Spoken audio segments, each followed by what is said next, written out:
Hello दोस्तों, आप सभी को बहुत बहुत हार्दिक स्वागत करता हूं अपने यूट्यूब चैनल सुपर 30 की सीरीज़ में।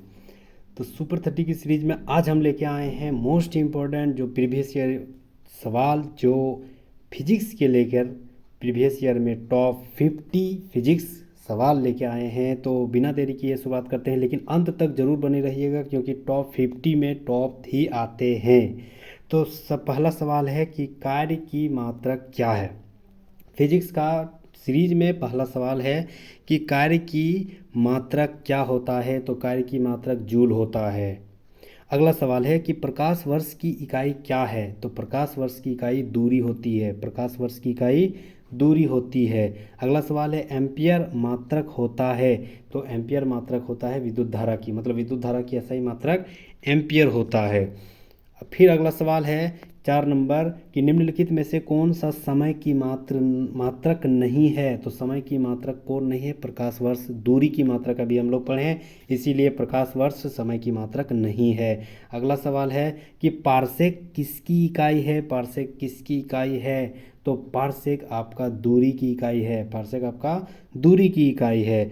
फिर अगला सवाल देखते हैं। अगला सवाल है कि निम्नलिखित में से कौन सा एक सुमेलित नहीं है। मतलब दोनों दोनों जो डेसिबल दिया हुआ है ए और इधर ध्वनि से संबंधित है, तो ये में कौन सा वाला गलत है। ठीक है, तो पढ़ते हैं कि डेसिबल ध्वनि से संबंधित है, बिल्कुल बिल्कुल राइट है। उसके बाद अश्व शक्ति, शक्ति से मतलब है, ये भी राइट, शक्ति की इकाई है, ये भी राइट है। समुद्री मील दूरी की इकाई, ये भी राइट है। सेल्सियस, सेल्सियस टेम्परेचर से मतलब होता है, टेम्परेचर का इकाई है, मतलब ऊष्मा का इकाई नहीं है। तो ऑप्शन नंबर डी आपका राइट आंसर हो जाएगा, ये गलत है। फिर अगला सवाल देखते हैं ल्यूमेन किसका मात्रक है। तो ल्यूमेन आपका ज्योति फ्लक्स की मात्रक है। ल्यूमेन आपका ज्योति फ्लक्स की मात्रक है। अगला सवाल पास्कल क्या है। पास्कल की इकाई क्या है। तो पास्कल की इकाई दाब होती है। पास्कल की इकाई दाब होती है। कैंडला किसकी मात्रक है। तो कैंडला आपका ज्योति तीव्रता, कैंडला आपका ज्योति तीव्रता का मात्रक है। अब right answer option number D हो जाएगा। फिर अगला सवाल क्वेश्चन नंबर 10 देखते हैं कि यंग प्रत्यास्थता गुणांक का एसआई मात्रक क्या होता है। तो यंग प्रत्यास्थ गुणांक का एसआई मात्रक न्यूटन मीटर स्क्वायर होता है। यकीन मानो दोस्तों, ऐसे ही सवाल हर कॉम्पिटिटिव एग्जाम में पूछा गया। ध्यान देने, आरआरबी 2005 में पूछा गया है। बस ऐसे ही सवाल, ज़्यादा डीपली नहीं पूछा जाता है। ये कोई पीसीएस की तैयारी थोड़ी करवा रहा है कि मतलब इतना डीपली। और पीसीएस में भी हम भी देखे हैं, एग्जाम में फेस किए हैं। बस ऐसे ही मतलब जनरल साइंस के रूप में ही सवाल पूछा जाता है, इसीलिए बस यही सही सवाल आपको याद रखना पड़ेगा। अगला सवाल है निम्नलिखित युग्म में से किस भौतिक राशियों का समान विमीय सूत्र नहीं होता है। तो किस भौतिक राशियों का समान विमीय सूत्र नहीं होता है। तो बल और दाब की समान विमीय राशि का सूत्र नहीं होता है। फिर अगला सवाल देखते हैं सदिश राशि। तो सदिश राशि और अदिश राशि ये सब हमेशा याद रखना है क्योंकि ऐसे सवाल डेफिनेटली बनते हैं। तो सदिश राशि है, मतलब कौन वाला सदिश राशि है। तो ऑप्शन नंबर ए ऊर्जा एक सदिश राशि होता है। ठीक है, ऑप्शन नंबर ए ऊर्जा एक सदिश राशि होता है। याद रखना है, ये हमेशा याद रखना। ज़्यादातर ज़्यादातर सदिश राशि और अदिश राशि ज़्यादातर option number sorry option number 12 में अदिश राशि पूछा गया था। अदिश राशि ऊर्जा बताया जा रहा है। हाँ, कहाँ थे हम लोग थी। ज़्यादातर अगर देखा जाए तो सदिश राशि में अगर जो भी संख्या दिया, जो भी चीज़ लिखा हुआ है उसमें ज़्यादातर अगर वो आता है वो हमेशा सदिश राशि ही रहता है ज़्यादातर। ऐसा मतलब खोज भी ऐसे किया गया है, ये कोई साइंटिफिक रीज़न नहीं है। मतलब ज़्यादातर वो, अगर आपको ट्रिक से हिसाब से याद रखना हो तो ये हमेशा मतलब सदिश राशि में आता है। फिर अगला सवाल देखते हैं। सवाल है कि निम्नलिखित में से कौन सदिश राशि है। तो कौन सदिश राशि है? आपका वेग। वेग एक सदिश राशि है। ठीक है, तो यहाँ देख सकते हैं वो आता है। फिर अगला सवाल है पदार्थ के संवेग और वेग के अनुपात में कौन सी भौतिक राशि प्राप्त की जाती है। संवेग और वेग में कौन सी राशि प्राप्त किया जाता है। संवेग और वेग में आपका द्रव्यमान की राशि प्राप्त की जाती है। फिर अगला सवाल देखते हैं 15 नंबर क्वेश्चन। शून्य में स्वतंत्र रूप से गिरने वाली वस्तुओं का क्या समान होता है। तो समान त्वरण होता है। शून्य में अगर गिर रहा है स्वतंत्र रूप से तो सिर्फ त्वरण ही आपका समान होगा। फिर अगला क्वेश्चन 16 नंबर कि जब 2 kg वाले द्रव्यमान पर 2 kg सॉरी 2 kg द्रव्यमान पर 5 न्यूटन पर का बल लगाया जाता है तो उत्पन्न होने वाला त्वरण क्या होता है। तो त्वरण v-u/t होता है। ठीक है, अब यहाँ पर देखते हैं कि जैसे निकालते हैं इसका त्वरण A = 5 न्यूटन बाय 2 kg ये द्रव्यमान में आ जाएगा। तो यहाँ पर अगर घटाएंगे बट्टा करेंगे तो 2.5 मीटर प्रति सेकंड स्क्वायर हो जाएगा। मीटर 2.5 मतलब 2.5 मीटर प्रति सेकंड स्क्वायर आपका option number A right answer हो जाएगा। 2.5 मीटर प्रति सेकंड स्क्वायर हो जाएगा।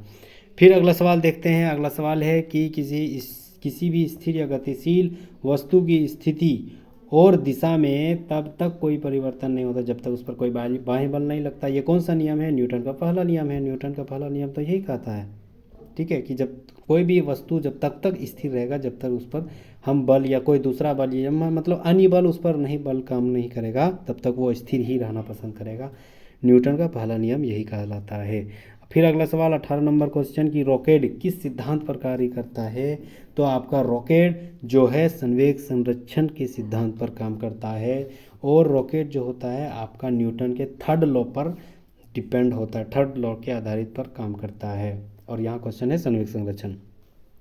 19 नंबर क्वेश्चन देखते हैं कि अश्व यदि एकाएक चलना प्रारंभ कर दे तो अश्वारोही को गिरने की आशंका, मतलब कोई एक घोड़ा है अचानक चल देता है तो उस पर जो घोड़े पर जो आदमी बैठा हुआ है उसके गिरने की आशंका किस कारण से हो जाती है। तो गिरने की आशंका विश्राम की जड़त्व के कारण, मतलब वो स्थिर होना चाहता है और अचानक जब उस पर फोर्स लगता है तो वह गिरने की आशंका विश्राम के कारण होता है, विश्राम जड़त्व के बल के कारण देखा जाता है। फिर अगला सवाल है कि 20 नंबर सवाल की चलती हुई बस जब अचानक ब्रेक लगा देती है तो उसमें बैठे हुए यात्री आगे की दिशा की ओर गिर जाता है। तो इसे कैसे समझाया जा सकता है। तो जब कोई भी स्थिर रहना चाहेगा और अचानक उस पर बल लगेगा तो वह मतलब स्थिर से उसका मतलब जो सिचुएशन है उसका चेंज हो जाएगा, मतलब एक जगह से दूसरे जगह हो जाएगा। यही तो हम लोग पहला नियम में पढ़ें, तो न्यूटन का पहला नियम आपका राइट आंसर हो जाएगा। फिर अगला सवाल है 21 नंबर की बल का गुणनफल क्या होता है। तो बल का गुणनफल क्या होता है। तो बल का गुणनफल हो जाता है आपका द्रव्यमान गुना त्वरण, F=ma। यही चीज़ हम लोग पढ़ें, m मतलब द्रव्यमान, a मतलब त्वरण और m आपका हो जाएगा F=ma। और यहाँ पर a अगर निकालना है तो a=F/m मतलब F फोर्स बाय द्रव्यमान, जो कि अब हम लोग इससे पहले पढ़ चुके हैं। फिर अगला सवाल है कि शरीर का वजन किस पर है। मतलब पृथ्वी की सतह पर सभी जगह एक समान होता है या ध्रुवों पर अधिक होता है या विषुवत रेखा पर अधिक होता है या मैदानी क्षेत्रों की तुलना में पहाड़ी पर अधिक होता है। तो याद रखना है विषुवत रेखा पर सबसे अधिक नहीं सबसे कम होती है, क्योंकि यहाँ पर जो एयर का मॉलिक्यूल होता है वह दूर दूर में होती है, मतलब प्रेशर कम होता है, इसीलिए यहाँ पर वज़न कम होती है। वहीं इसके ऑपोजिट ध्रुवों में पोल में अधिकतम होता है, क्योंकि वहाँ पर वज़न वायुमंडलीय दबाव सबसे ज़्यादा होती है पृथ्वी पर और एयर का मॉलिक्यूल जो है सामने सामने रहता है, इसीलिए ध्रुवों पर कोई भी कंपोनेंट्स कोई भी वस्तु का वज़न सबसे ज़्यादा होती है। उम्मीद करता हूँ समझ में आ गया होगा। फिर अगला सवाल है कि किसी मनुष्य का भार यदि पृथ्वी पर 600 न्यूटन है तो चंद्रमा पर क्या होगा। हम लोग बचपन से पढ़ चुके हैं, चंद्रमा पर 1/6 पृथ्वी का 1/6 चंद्रमा पर आपका भार होगा, तो कितना होगा 100 न्यूटन। फिर अगला सवाल देखते हैं। सवाल है कि पृथ्वी की सतह पर किसी का भार 29.4 न्यूटन है तो उसका द्रव्यमान कितना होगा। तो उसका द्रव्यमान आपका हो जाएगा 3 किलोग्राम। मतलब पृथ्वी की सतह पर किसी का भार 29.4 न्यूटन है तो उसका द्रव्यमान कितना हो जाएगा आपका right answer 3 kilogram right answer हो जाएगा। फिर अगला सवाल देखते हैं कि एक अंतरिक्ष यात्री पृथ्वी तल की तुलना में चंद्र तल पर अधिक ऊंची छलांग लगा देता है, तो क्यों लगा लेता है? क्योंकि गुरुत्वाकर्षण बल नहीं है वहाँ, गुरुत्वाकर्षण बल जो है पृथ्वी से काफ़ी कम होती है, इसलिए ऑप्शन नंबर सी आपका राइट आंसर हो जाएगा। फिर अगला सवाल है कि 1 किलोग्राम राशि का वजन कितना है? तो 9.8 न्यूटन, 9.8 न्यूटन। अगला सवाल है जड़त्व, आघूर्ण व कोणीय त्वरण का गुणनफल होता है, तो कोणीय त्वरण का टॉर्क किसका है? टॉर्क आपका option number B right answer हो जाएगा। फिर अगला सवाल है कि जल के आयतन में क्या परिवर्तन होगा यदि तापमान 9 डिग्री सेल्सियस से गिराकर 3 डिग्री कर दिया जाता है? तो 9 डिग्री सेल्सियस से 3 डिग्री अगर कर दिया जाता है तो याद रखना हमेशा आयतन में पहले घटेगा फिर बाद में बढ़ेगा, आयतन पहले घटेगा फिर बाद में बढ़ जाएगा, मतलब 4 डिग्री में परिवर्तन हो जाता है। तो 9 से 3 आता है, मतलब बीच में 4 पाया जाता है, तो 9 से 3 मतलब फिर टेम्परेचर कम हो रहा है और आयतन में भी कम होगा, लेकिन 4 से अगर 2 3 2 1 आते हैं तो आयतन बढ़ने लगता है। ठीक है, अगला सवाल 29 नंबर सवाल देखते हैं कि एक बीकर में पानी पर बर्फ़ तैर रही है। ठीक है, जब बर्फ़ पूर्णतः पिघल जाए तो बीकर में पानी का तल क्या होगा? मतलब पानी है उसके ऊपर तैर रहा है बर्फ़, अब बर्फ़ तो फिक्स है, एक समय पर पिघल जाएगा, फिर अब पिघल जाएगा तो पानी का जो स्तर है, पानी का जो लेवल है, क्या प्रभाव पड़ेगा? तो कुछ प्रभाव नहीं पड़ेगा, क्योंकि जब पानी डाला गया, बर्फ़ जब डाला गया था उसी टाइम, डालते ही टाइम वह परिवर्तित हो गया था, उसके पिघलने के बाद नहीं होगा। अगला सवाल है कि जब किसी बोतल में पानी भरा जाता है और उसे जमने दिया जाता है तो बोतल टूट जाती है, क्यों? क्योंकि हम बचपन से पढ़ चुके हैं, पानी जब भी अगर उस पर पानी जब भी मतलब टेम्परेचर पानी की कम किया जाता है, मतलब बर्फ़ के रूप में जब जमाव किया जाता है तो उसकी आयतन बढ़ने लगती है। आयतन क्यों बढ़ेगी? क्योंकि उसका मॉलिक्यूल सामने आ जाता है, और जितना सामने रहेगा उसका फैलाव बढ़ेगा, और जैसे ही फैलाव बढ़ेगा मतलब बोतल जितना तक देर तक रह पाएगा उतना ठीक है, नहीं तो तोड़ सकता है। तो आयतन बढ़ने से आयतन जमा होने आयतन पानी भरा जाता है तो जमने से आयतन बढ़ जाता है, ये चीज़ हम लोग बचपन से पढ़े हुए हैं, तो option number A right answer हो जाएगा। फिर अगला सवाल है कि 31 नंबर की सड़क पर चलने की अपेक्षा बर्फ़ पर चलना कठिन है, तो बर्फ़ पर क्यों? क्योंकि हमें चलने का सबसे बड़ा अगर कोई जिम्मेदार है तो वह घर्षण बल है, और घर्षण बल हमेशा चिकनी चीज़ में कम होती है, याद रखना घर्षण बल हमेशा चिकनी चीज़ में कम होती है, तो बर्फ़ में सड़क की अपेक्षा घर्षण बल कम होती है। जितना ज़्यादा घर्षण बल रहेगा उतनी अच्छा हम चल पाएंगे, जितना कम घर्षण बल रहेगा हम चलने में दिक्कत होगा, इसीलिए बर्फ़ में घर्षण की कमी होती है। घर्षण मतलब रुकावट नहीं होगा, इसीलिए हम चलने में असुविधा महसूस करेंगे। अगला सवाल है कि एक नदी में चलता हुआ जहाज समुद्र में आता है। ठीक है, मतलब नदी में पहले चल रहा था और जब नदी फिक्स है एक जगह समुद्र में ही जाके मिलता है, तो जैसे ही नदी समुद्र में गया वैसे ही जहाज भी वैसे ही समुद्र में चल गया। ठीक है, तो समुद्र में जैसे ही गया तो जहाज क्या हो जाएगा? तो जहाज क्या हो जाएगा? जहाज का लेवल जो है थोड़ा ऊपर उठ जाएगा। क्यों थोड़ा ऊपर उठ जाएगा? क्योंकि नदी की अपेक्षा समुद्र में ज़्यादा दबाव रहता है, क्योंकि वहाँ पानी ज़्यादा है, तो ज़्यादा समुद्र में ज़्यादा दबाव है तो वह ऊपर हल्का सा फेंक देगा। फिर अगला सवाल है कि लोहे के कील पारे में क्यों तैरती है जबकि यह पानी में डूब जाती है? लोहे के कील पानी में क्यों तैरती है जबकि यह पानी में डूब जाती है? तो ऑप्शन नंबर आपका बी, ऑप्शन नंबर सी हो जाएगा। लोहे का घनत्व पानी से अधिक होती है तथा पारे से कम होती है, ऑप्शन नंबर सी आपका राइट आंसर हो जाएगा।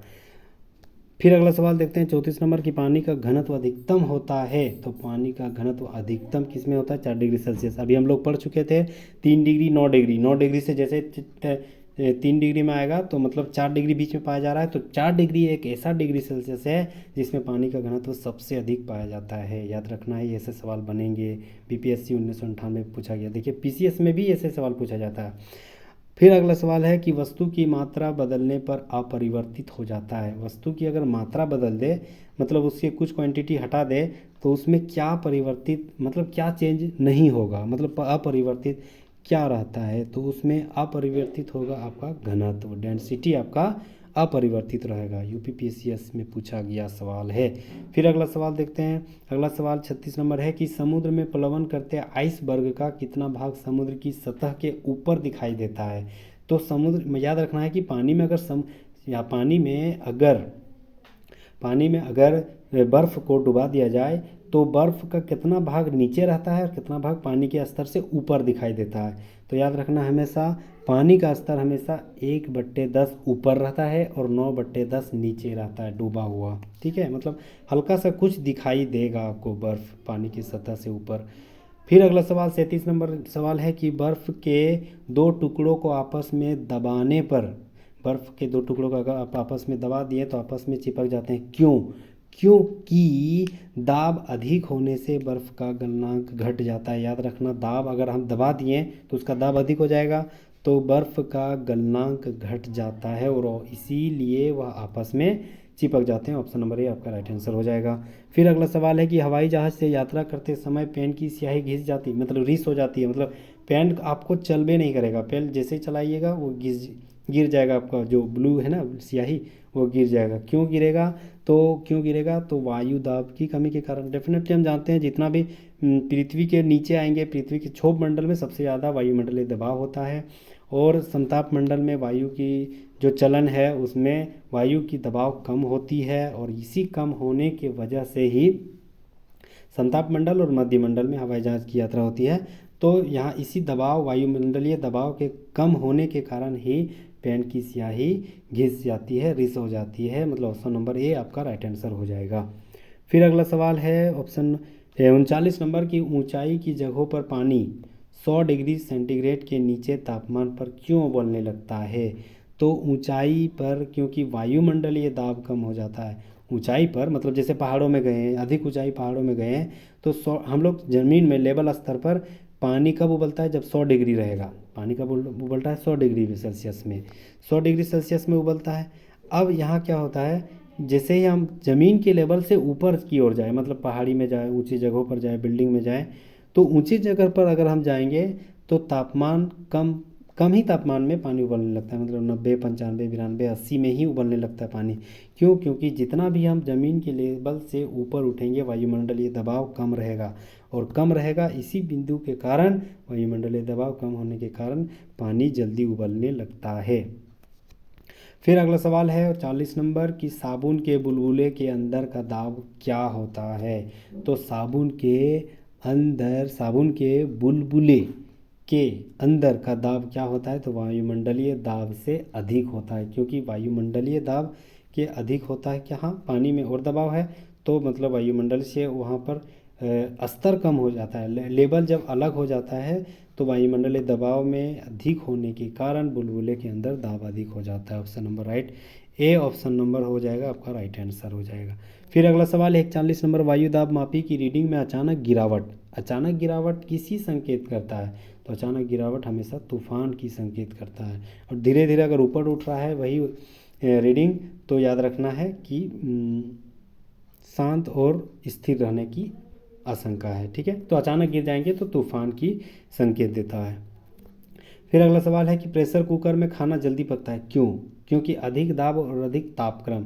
प्रेशर कुकर में ज़्यादा दाब और ज़्यादा ताप एक ही जगह बहुत ज़्यादा स्पीड बन जाता है, इसीलिए जल्दी खाना बन जाता है। फिर अगला सवाल है कि हाइड्रोजन से भरा रबड़ का गुब्बारा वायु में ऊपर जाकर फट जाता है, क्यों? क्योंकि वायु में ऊपर जाने से फटती है क्योंकि वायुमंडलीय दाब आपका घट जाता है। जैसा कि हम लोग शुरू से पढ़ रहे हैं कि ज़मीन से जितना ऊपर जाइएगा वायुमंडलीय दबाव कम होता जाएगा, तो कम होने के कारण ही हाइड्रोजन से भरा गुब्बारा ऊपर जाके फट जाता है। फिर अगला सवाल 44 नंबर कि सूर्य में निरंतर ऊर्जा का सृजन किस कारण से होती है। तो सूर्य में निरंतर ऊर्जा का कारण नाभिकीय संलयन के कारण होती है और नाभिकीय संलयन पर ही आधारित है सूर्य की जो व्यवस्था है। अगला सवाल है कि चाबी भरी घड़ी में कौन सी ऊर्जा हो जाती है। चाबी भरी घड़ी में आपका स्थितिज ऊर्जा पाई जाती है। फिर अगला सवाल है 46 नंबर की जब हम रबड़ के गद्दे वाले सीट पर बैठते हैं या गद्दे पर लेटते हैं तो उसका आकार परिवर्तित हो जाता है। तो उसका आकार क्यों परिवर्तित हो जाता है? स्थितिज ऊर्जा के कारण। अगला सवाल है कि निम्नलिखित में से किसमें गतिज ऊर्जा नहीं होती है? चली हुई गोली में, इसमें तो गतिज ऊर्जा होती है। चलता हुआ हथौड़ी में, चलता हुआ हथौड़ी में इसमें भी गतिज ऊर्जा होती है। बहता हुआ पानी इसमें भी होती है। खींचा हुआ धनुष मतलब खींचा हुआ, खींच के रखा हुआ है, इसमें तो स्थितिज ऊर्जा, चलाया नहीं है, खींच के रखा हुआ है, मतलब ऑप्शन नंबर डी आपका राइट आंसर हो जाएगा। फिर अगला अगला नंबर 48 नंबर, जब एक चल वस्तु की गति दोगुनी कर दी तो उसकी गतिज ऊर्जा क्या होती है? तो उसकी गतिज ऊर्जा चौगुनी हो जाएगी। ठीक है। फिर अगला सवाल है कि निम्नलिखित में से कौन सा नियम इस कथन पर वैध ठहराता है? मतलब कि द्रव्यमान न तो सृजन किया जाता है मतलब प्रोडक्शन होता है, ना ही विनाश मतलब खत्म होता है। तो द्रव्यमान न तो प्रोडक्शन सृजन होता है, ना ही विनाश होता है। यह किस नियम पर आधारित है? ऊर्जा का, ऑप्शन नंबर ए, ऊर्जा का संरक्षण नियम पर आधारित है। क्वेश्चन नंबर 50 और अंतिम सवाल। सवाल है कि साइकिल चलाने वाला मोड़ लेते समय क्यों झुकता है? तो साइकिल चलाने वाला मोड़ लेते समय क्यों झुकता है? तो option number B right answer हो जाएगा, क्योंकि वह झुकता है ताकि गुरुत्व केंद्र आधार के अंदर बना रहे और वह उसे गिरने से बचाएगा। ऑप्शन नंबर बी आपका राइट आंसर हो जाएगा। तो उम्मीद करता हूँ बहुत ही अच्छे तरीके से आपको भी समझ में आया होगा और बहुत ही इन्जॉय के साथ आप यह वीडियो अंत तक देखे होंगे। तो प्लीज़ आपको कुछ भी प्रॉफिट हुआ होगा तो लाइक एंड सब्सक्राइब कर लीजिएगा। Thank you so much, thank you again.